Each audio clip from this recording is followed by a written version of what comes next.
Second part में हमने देखा कि ऐना उस बच्ची को बचा लेती है और पानी से निकाल कर उसे सेफ जगह पे ले आती है। वो ऐना को थैंक यू बोलने के लिए फ्लैट दिखाती है अपना। ऐना को पता चलता है कि ये वही फ्लैट है जहाँ ऐना ने जैन के लिए दवाई बनाई थी, लेकिन वो फ्लैट अब पूरी तरह जल चुका है। ऐना उस बच्ची को साफ साफ समझाती है कि आगे क्या करना है। वो कहती है कि तुम ऊपर वाली मंजिल से ठीक नीचे जाके छुप जाओ, जबकि ऐना बिना रुके अपने बेटे को ढूंढती रहेगी। चलते चलते ऐना को याद आ जाता है कि 4006 वाली ऐना के साथ क्या हुआ था। ऐसा लगता है कि उसे सभी पुरानी ऐना की यादें याद आ रही हैं। वो साफ देख सकती है कि दो आदमी उस पर हमला कर रहे हैं। साथ वाले फ्लैट में थे। ये लोग सामान चुरा रहे थे और लोगों के साथ मारपीट कर रहे थे, और वो लोग अचानक दरवाज़े तोड़कर अंदर आ जाते हैं और ऐना पर हमला कर देते हैं। इससे पहले कि वो कुछ कर पाते, सनी जो और वो बच्ची वहाँ आ जाती है। सनी जो उन गुंडों को सज़ा देते हुए वहाँ से बाहर फेंक देता है।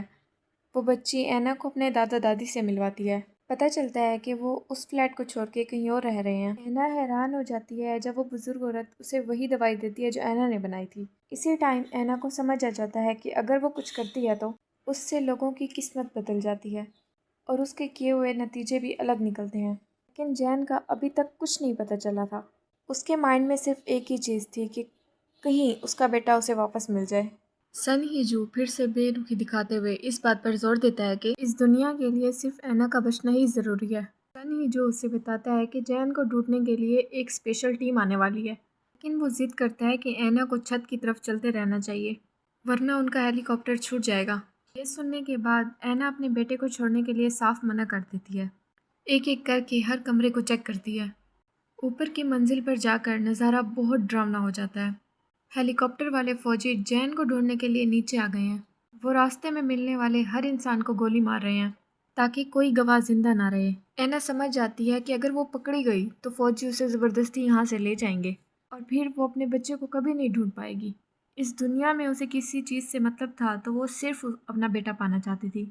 शर्ट फिर से बदलती है। अब उस पर 7993 लिखा हुआ होता है।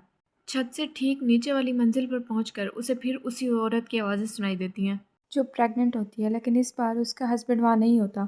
अगर हम पिछले लूप में देखते हैं तो हमें याद आता है कि ऐना ने उसकी मदद नहीं की थी, लेकिन इस बार बच्चे की आवाज़ सुनकर ऐना पिघल जाती है। ऐना उसे लपेटने और ठंड से बचाने के लिए अपना जैकेट दे देती है, जबकि हम साफ देख सकते हैं कि पानी लगातार बढ़ रहा है और जल्द ही वो सब भी डूब जाएंगे। कुछ टाइम बाद हम देखते हैं कि उसका हस्बैंड वहाँ आ जाता है और ऐना उस फैमिली को छोड़कर जैन को ढूंढने के लिए आगे बढ़ जाती है। ऐना को याद आता है कि जैन टैबलेट पे ड्राइंग कर रहा था और वो फ़ौरन से अपना मोबाइल निकालती है। वहाँ उसे अपनी ही ड्राइंग मिलती है जिसमें वो छत पर खड़ी होती है और पीछे हेलीकॉप्टर है। इसका मतलब है कि जैन जानता है कि वो उसे छोड़कर हमेशा के लिए चली जाएगी। सबसे अजीब बात यह थी कि जब वो अपनी गैलरी चेक करती है तो उसे 7000 कुछ तस्वीरें ऐसी ही मिलती हैं।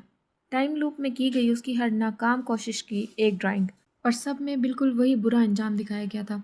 कुछ सेकंड बाद अचानक वहाँ फौजी आ जाते हैं और ऐना को नशा देने लगते हैं। बेहोश होने से पहले वो सुनती है कि सनी जो फौजियों को आर्डर दे रहा है कि ऐना को फ़ौरन छत पे ले जाएं। वो उन्हें यकीन दिलाता है कि वो खुद सर्च टीम का इंतज़ार करेगा। हेलीकॉप्टर उड़ने से पहले मेमोरी चिप निकाल लेगा।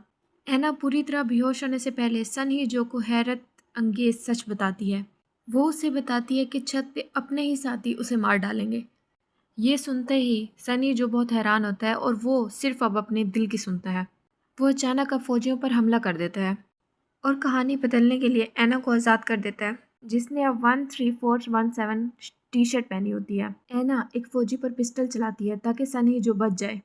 ऐना नशे से बाहर आ सके, इसलिए सनी जो उसे एक इंजेक्शन लगाता है जो ताकत का होता है।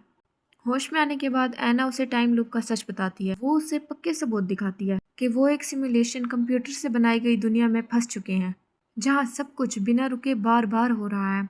इस वजह से वो जिद करती है कि जैन को बचाना ही होगा।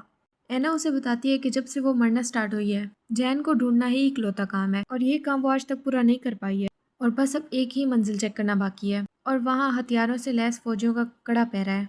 मरे हुए फौजियों से हथियार छीनने के बाद ऐना और सनी जो बच्चे को ढूंढने के लिए एक के बाद एक कई कोशिशें करते हैं। वो फौजियों के साथ खतरनाक लड़ाई लड़ते हैं, लेकिन बार बार हार जाते हैं। कोशिश के बाद वो कुछ अलग ट्राई करने की कोशिश करते हैं।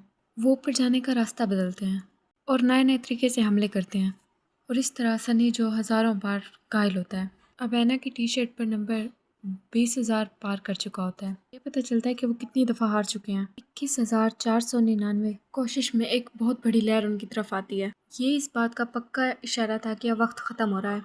अब उन्हें लगता है कि कुछ बड़ा करना है, वरना वो हमेशा के लिए हार जाएंगे। नीचे की सारी मंजिलें पानी में डूब चुकी हैं और अब बस बिल्डिंग की छत ही बची है। आखिरकार ऐना को चैन मिल जाता है। बच्चा बहुत डरा हुआ है। वो सैड होकर ऐना से पूछता है कि उसने इतनी बार क्यों छोड़ा।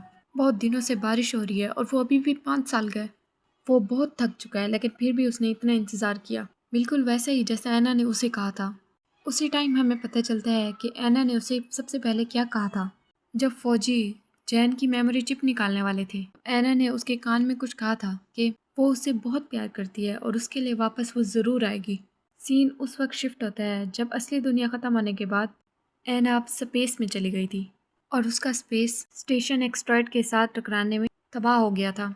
मरती हुई हालत में वो कहती है कि एक्सपेरिमेंट के लिए सब्जेक्ट मैं बनूंगी, जैन के साथ मेरी यादें भेज दो। जिसके बाद साइंटिस्ट ऐना की बॉडी में एक केबल लगाते हैं और कहते हैं कि एक्सपेरिमेंट फिर से आप दोनों की यादों से स्टार्ट किया जाएगा और अगर किसी दिन हम जीते तो फिर इस दुनिया में इंसानों की नस्ल फिर वापस आएगी। सीन वापस से पास्ट में शिफ्ट होता है। ऐना अपने बेटे को गोद में उठा लेती है। इस पर वो उसे छोड़ने वाली नहीं है और वो हेलीकॉप्टर से बहुत दूर जाने लगती है। फौजी उसके पीछे भागते हैं और दूर से एक बहुत बड़ी लहर उनकी तरफ आ रही है। ऐना अपने बेटे को बचाने के लिए आखिरी सांस तक लड़ती है और लगता है कि अब सब खत्म होने वाला है, पानी उन्हें डुबाने वाला है। तो तभी अचानक सिमुलेशन खत्म हो जाती है। कहानी हमें 5 साल पीछे पास्ट में ले जाती है, ठीक उसी जगह जहाँ लीन ऐना से बात करके ऐना का एक बड़ा आइडिया सुन रही होती है। प्लान ये था कि इमोशनल सिस्टम को बनाने के लिए सिमुलेशन कंप्यूटर की दुनिया के अंदर आर्टिफिशियल इंसानों का इस्तेमाल किया जाएगा। ऐना स्टार्ट से ही एक बच्चा बनाने की बात करती है और ख़ुद को मैन टेस्ट के लिए आगे रखती है ताकि वो रिसर्च पूरी हो सके जो दुनिया ख़त्म होने के बाद पूरी इंसानियत को बचाएगी। अब हम देखते हैं कि ऐना ने कैसे जैन को बचपन से पाला है। रात रात पर जागकर खाना खिलाने से लेकर बोलना सिखाने तक ऐना ने हर फीलिंग महसूस की। वो स्पेशल पल भी जब जैन ने उसे मामा बोला था। वो स्टार्ट से ही एक दूसरे के साथ जुड़े हुए थे, लेकिन जैन इस बात से बिल्कुल अनजान था कि 5 साल के होने के बाद उसकी हाइट रुक जाएगी, क्योंकि इस एक्सपेरिमेंट के लिए ही यही टाइम सेट किया गया था। ऐना की हस्बैंड की डेथ ही इकलौता और असली दर्दनाक सच था जिसे सिमुलेशन में डाला गया था और वो उन दोनों की ज़िंदगी का हिस्सा बन गया। ने पानी को ख़ास तरीके से इस्तेमाल किया ताकि इस टेस्ट को बहुत दर्दनाक अंजाम दिया जा सके और उस दर्दनाक हादसे को दोबारा जीना दिखाया गया था। सबसे ऊपर पहुंचाने का सही तरीका दिखाया जाता है। सब कुछ परफेक्ट होने में बस एक ही चीज़ की कमी थी और वो ये थी कि ऐना में हर तरह की ममता पैदा हो जाए, यहाँ तक कि उसका आखिरी लेवल भी अपने बेटे के लिए अपनी जान कुर्बान कर देना। जैसे ही ऐना जैन के पीछे छत से कूदती है तो सिमुलेशन ख़त्म हो जाता है, इमोशनल सिस्टम ख़त्म हो जाता है। वो दोनों कुछ टाइम के लिए समंदर के दरमियान में दिखाई देते हैं। ऐना पूरी ताकत से अपने बेटे को गले लगाती है। कुछ ही सेकंड बाद एक बहुत बड़ी लहर उन्हें डुबो देती है। आखिर में उन दोनों का सारा डाटा आसमान में स्पेस में मौजूद एक सर्वर में सक्सेसफुली सेव कर लिया जाता है। इमोशंस वाला सिस्टम अब पूरी तरह परफेक्ट हो चुका है।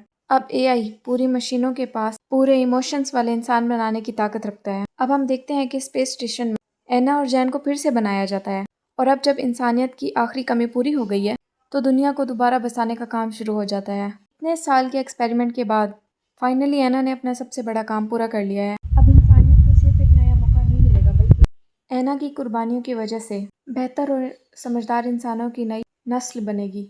जहाँ भी जाएगी दुनिया को एक बहुत अच्छा दिखाएगी। अगर आपको हमारी वीडियो पसंद आई हो तो हमारे चैनल को सब्सक्राइब करें और बेल आइकन को दबाना ना भूलें ताकि आने वाली हर वीडियो आप तक पहुंच सके। मिलते हैं नेक्स्ट वीडियो में। अल्लाह हाफिज़।